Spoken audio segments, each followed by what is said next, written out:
Hello, good morning. Join me as I prepare egusi soup this morning. So that's my meat.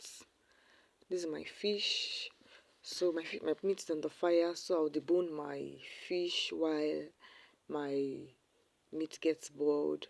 So I've removed the bone at this point. So this method is a different method from every other method. Here are my ingredients that I'll be using: vegetable, more, or cow skin as some call it, maggi, salt, a little bit of meat. That's my meat.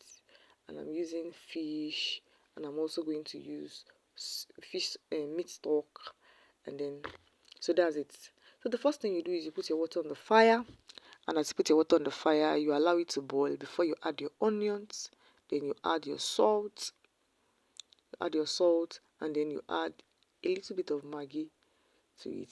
Not much, just a little bit of your seasoning cube. Then you set that aside, and then you set your egusi, you add your salt and your maggi to it. And then you go and add a little bit of water. Please mind the water. Don't allow the water to be too much. Don't allow the water to be too much. And then you mix together. You stir it together in a pastry form, as if you want to make a paste for pop or something. If you notice, I changed my spoon because the spoon I was using was big and I wanted it to be able to blend it very well for me.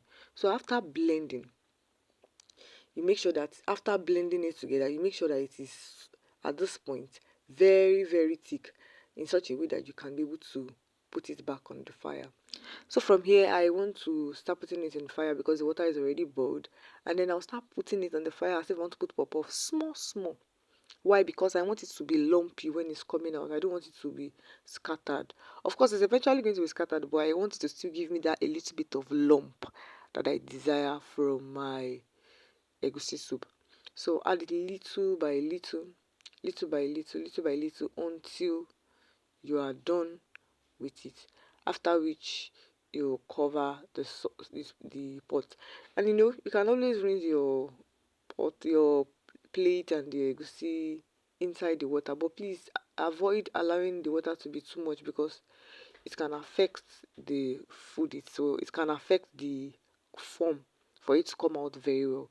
So allow it to simmer, cover it, and then you allow it to simmer. I can see that it's already even simmering without it has already started boiling at this point. So we just cover it up at this point and then allow it to boil. And there is one thing that we should also notice, that this egusi method is a different method. It's not the method that is popularly known. This one is different. So join me and follow me through. It's not the one that is made with oil or anything. At this point, if you can notice, I was even trying to bring out the lump so that you could see. At this point, it was already boiled. So at this point, I was trying to bring out the lump so you could see it. At this point, that is boiled. So the next thing is you go in with your pepper, grounded pepper. You can decide to chop your pepper, you can decide to blend it. But I decided to chop my own pepper. So this is the desired amount I want to be. I don't want it to be too peppery. So this is the desired amount I want in my soup. So then you cover and then you wait. And then I also go and gather my fish stock, my meat, everything together, everything together. And then I'll add it after I've seen that it is already boiling to some point. So I add it to the pot. So after which I'll stir a little, so that I don't want that lump to scatter very well. So I'll just stir it little. Here, there. Note now, I've added the water, the onion, then the egusi that I blended. And don't forget, I'm adding seasoning in the egusi. I'm adding seasoning also in the water. So I've added everything, and then I'll add my stock. Now I've not added stock water. The next thing I'll do is I'll set that aside, and then I'll get my vegetables that is rinsed. I'll put it in the pot, and the reason is because I wanted it to simmer separately. So I don't want it to get to I have to put a lot of water. I didn't add any water at all. I just added only salt to it, and then I'm going to just turn it. The salt is very small so that it doesn't allow your soup to be too salty. So just very small salt, and then I turned it till I allowed it to be boiled a little. Now this is ugu leaf I'm using. At this point, this is ugu leaf. So after which I'm done with this, I would mix it together with the other one. But now my egusi is on the fire without pepper yet. It's still boiling. So this is the point that you can see that it's already boiling to some point. That's when I added a little bit of salt. Don't make your salt to be too much. Now at this point, I added the egusi I added the vegetable into the egusi soup pot, and then I added my oil, which is the last thing I'm adding, and then I'll just cover it up. I'll just cover it up. Added the oil. I wanted the oil to be much a little, and then I'll just allow it to boil, and then cover it. At this point, it was already boiling. You can see it's boiling, and then I covered it up. I'll allow it to simmer very well.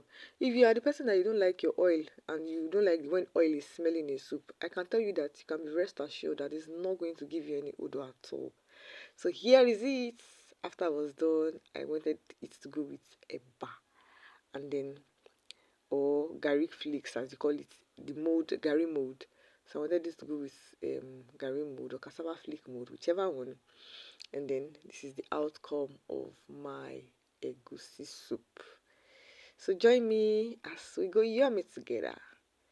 So thank you so much for watching.